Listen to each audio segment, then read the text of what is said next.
I'm here with Tammy Honaman of Fire Mountain Gems and Beads. And you know, we're talking about great, simple designs in jewelry, and you've brought with you today a fantastic bracelet that really encompasses that idea.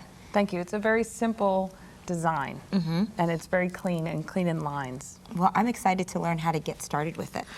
Well, first what you want to do is choose your crystal. These diamond-shaped crystals come in different sizes, and depending on the size that you choose, depends on how you begin your bracelet. For this square in particular, or the diamond in particular, I like to work with 6 beads, and you can see how it just spans the diameter of the square. So you should probably pre-measure it, obviously, before you start. Well, once you start stringing, you can really get a good idea of how that works. Okay. Okay. And then to begin the peyote stitch, I have my beads on my thread.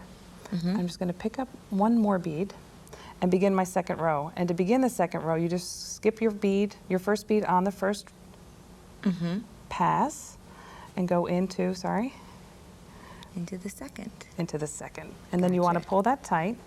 You are working with tiny beads, so. And then just continue that across. Right. Skipping every other bead. Okay. Okay? And once you've done that, it will look like this. And it is important to have the tension. Like a little zipper. Exactly like a zipper. And then to begin your third row, what you want to have is pick up a bead and go into the beads that are popped up. You see how they're sticking out? Exactly. And you want to just go into one of the ones that are popped up. And again, pull that tightly. And just continue that across the row, working across, filling in those voids. And then you'll have your third row. Okay. You want to continue that 60 times to create a strip that's 30 beads long. Okay. Okay? And once you've completed that, you want to add an edging. I like to add an edging for decoration, and also because it helps solidify the link in between the squares once you've gotten them together. Okay.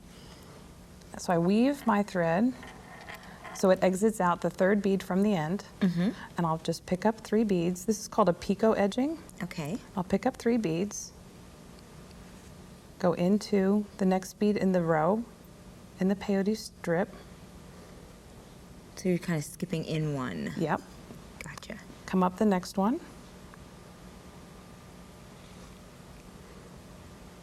Like that, and pick up 3 more. And then you're just going to continue that across. I love the form it's starting to take, you like know. little diamonds on the edge. Diamonds for diamonds. Exactly. And then we'll just do that 6 times. Skip 3 beads. Repeat 6 times, and then weave across to the other side of your peyote strip and repeat that down the side. So that it matches on both sides. Exactly, and we can see that in the next strip, shown here. Oh, look at that. So we have 6 on each side. Exactly. And you can see the center area is open. That's where it will overlap on the squares, keeping it in its place. Because you're going to put the crystals on the inside. That's correct.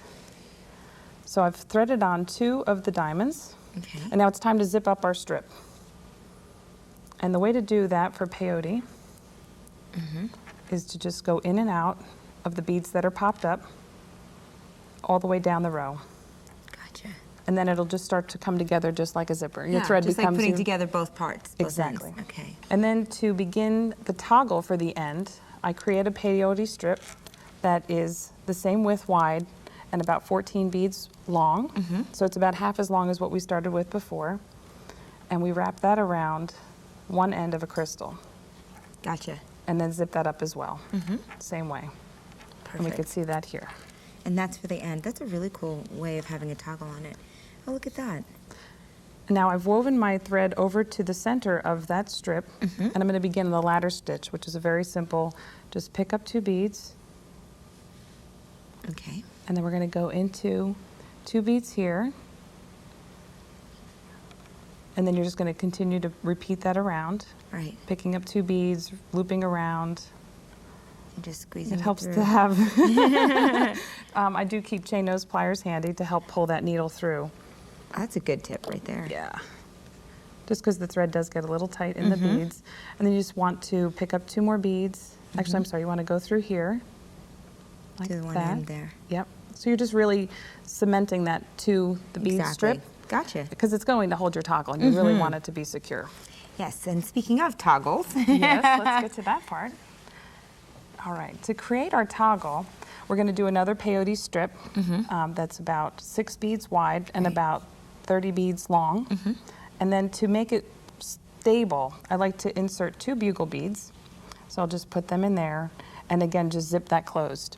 Okay. All right? Yeah, so that makes sense. So now you've got that sturdiness and it's not a flexible toggle. Yes, that's exactly right. You want it to have that stability. Okay, And there that's we what have it it'll right look like there. zipped up. And to embellish the ends of the toggle, I like to add another crystal and then a 15 bead. So you want to weave to the end of your tube, pick up a crystal. This is a big eye needle. You need the length. So you want to Right. just pick a needle that's long enough. You don't necessarily need a big eye needle, but You're doing it nice more for and the length than long. anything. Correct. And you're going to go down through the chamber that you created with the bugle beads, exit out that end, just like that. Oh, look at that. So you just get a nice little Yeah. decorative edge on there. Exactly. Actually, you know, I did neglect to say, before you go back through that tube, you want to go back through the crystal Okay. so that your 15s act as a stop bead. Gotcha. So that'll look more like that than what I was able to do there. Exactly. All That's right. perfect. And now with our ladder stitch that we added here, we're going to add the toggle. So you just kind of stitch it on at the end. And it's the same process. You're just going to go through 2 beads and then attach it to here. Okay. So go through 2 beads into the middle. That's perfect. And again, you want your chain nose pliers because these do start to get a little tight. You want to find an area that has some room in the beads. They get a little bit, you know, with all the thread that you're making through the bead passes for the peyote. So you want to work that in there. Exactly. And of course, you've got a lot of stuff going in there, so you do have to work it, which is exactly what you said to do. Yep.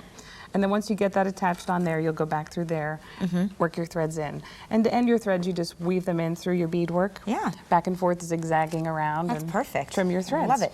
Well, let's take a look at the final project once again to see how stunning that bracelet is. And you also have a bracelet next to it too, showing you that you can do it with a different size crystal depending on what you select. Correct. And then you've got earrings, and my favorite is coming up after the earrings, which is that necklace. That necklace is stunning that you have with the crystals on there. Makes a tremendous focal point. Yes, definitely. And then, of course, if you don't want to have the crystals in at all, and once you've learned how to do the peyote stitch, it's endless and all the things that you can do. Well, thank you so much, Tammy. That was a lot of fun. Oh, thank you, Katina.